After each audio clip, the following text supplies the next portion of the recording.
Hello and welcome to another BC Spotlight product. Today I'm here with Andy, the CEO and founder of Early Rider, and today we're looking at the Seeker range. Thanks for being here, Andy. Delighted to be with you. Andy, maybe you can talk us through the range of the Seeker. Yeah, okay, so we've got four sizes. It's the 14, 16, 20 and 24.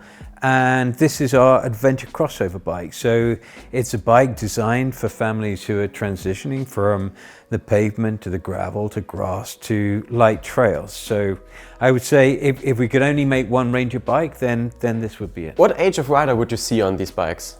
Okay, well traditionally you would say a 3 to 4.5 year old on a 14-inch, a 4 to 6 year old on a 16-inch, 6 to 8 year old on a 20-inch, and 8 to 11 on a 24-inch. Maybe you can give us an explanation on how the Seeker differs to the Belter and what makes it such an adventurous bike.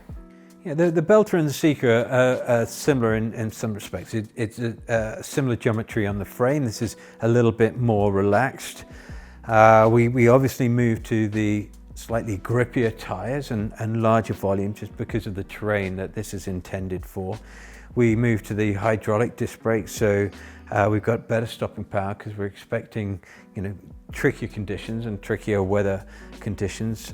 We have a lower stack height here to again add that little bit of extra control. And of course we moved from a belt to a chain, and this is really to do with having the flexibility to change the gearing very easily, and also because it's running on a cassette hub, all models do.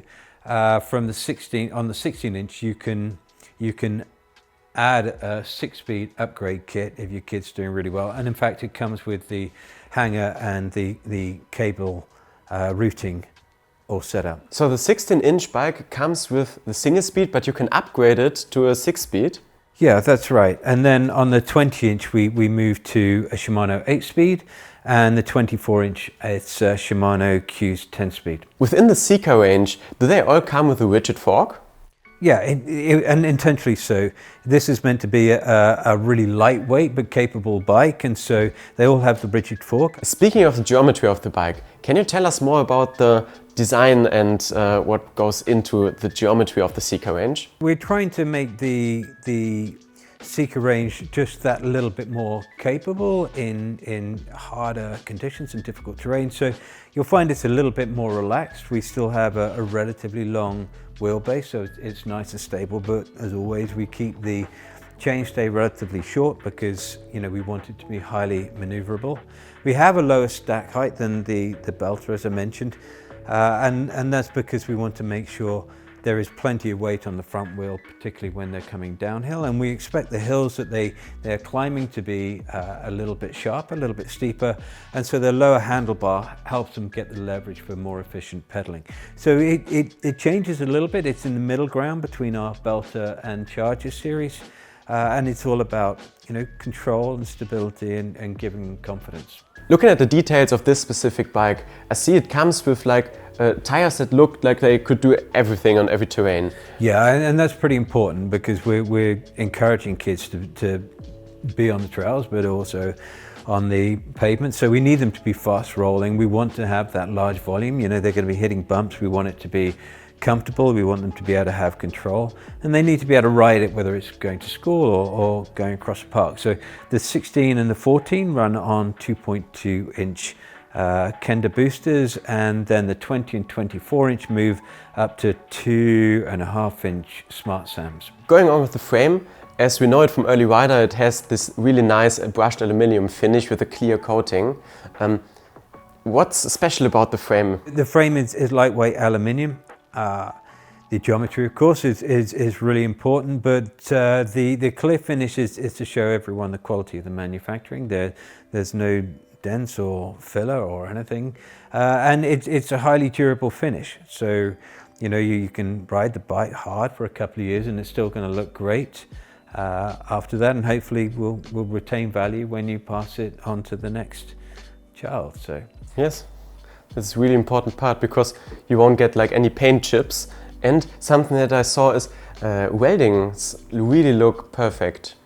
Yeah, when it's there for everyone to see, people put more effort into the detail. Yes, Moving on to the cockpit, can you give us some details about that? We have these soft touch mushroom grips.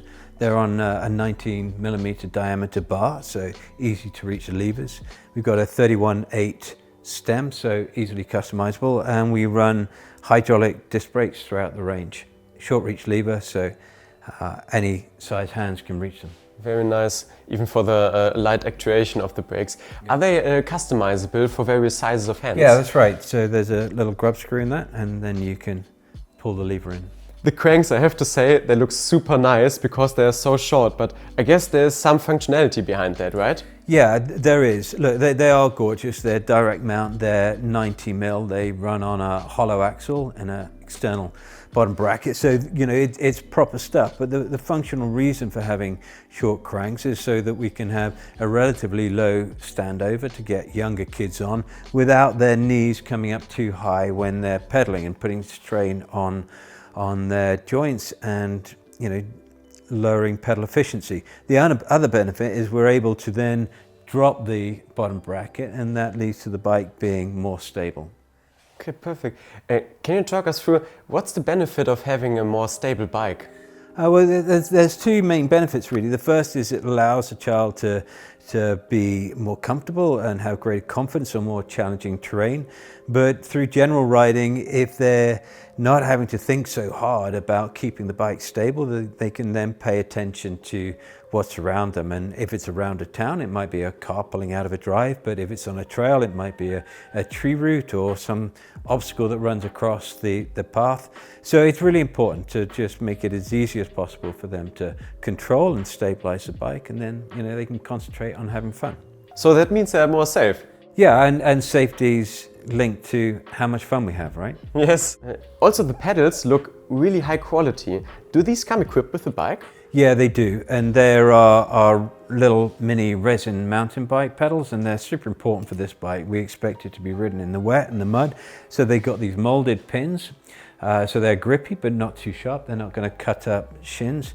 And they run on, you know, these high quality seal cartridge bearings. You know, when we produce a bike, we have to make sure that it's efficient as possible, because we're trying to maximize what little energy they have. And these bikes are expected to go up steeper hills, and so we work hard on the pedals. They're important. Really nice. So everything about the bike is made to pass on generations. I really love that.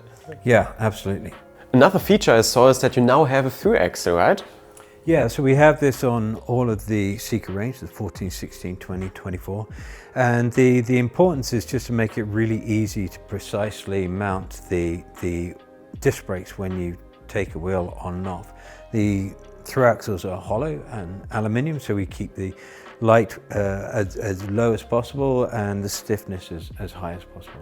So it's not only lightweight, but you also don't need a mechanic to put in the wheels, right? Exactly, and it's all about making sure it's perfect every time. Talking about the mounts, I see there are 2 screws for a bottle cage. So we have the capacity to take a bottle on every side, including the 14-inch, and on the 20 and the 24, they come equipped with the fidlock mount, and so you can run the fidlock bottle. I really love the feature that it comes with the bottle cage screws, and on the 20 and the 24-inch with the bike packing screws. Yeah, again, it's an adventure bike, and nothing says adventure more than a bit of bike packing, so we're chuffed about that too. Yeah, it really does. 2 more things that I saw. It not only has like the holes for mounting a fender, but also for a quick stand. Yeah, that's right. So we do see it as a crossover bike, and we expect it to be ridden to school. And so we have special mud guards that are coming out later this year in September. And yeah, we already have the kickstand, which mounts to the bottom of the chainstay here, which will help kids look after themselves and their clothes and their bike, right? Yes, perfect. Andy, thank you very much for the explanation to this bike. My pleasure. Great being here. So this is the all-round bike that does everything. If you want to learn more about Early Riders bikes, check out our other videos on the YouTube channel. See you next time.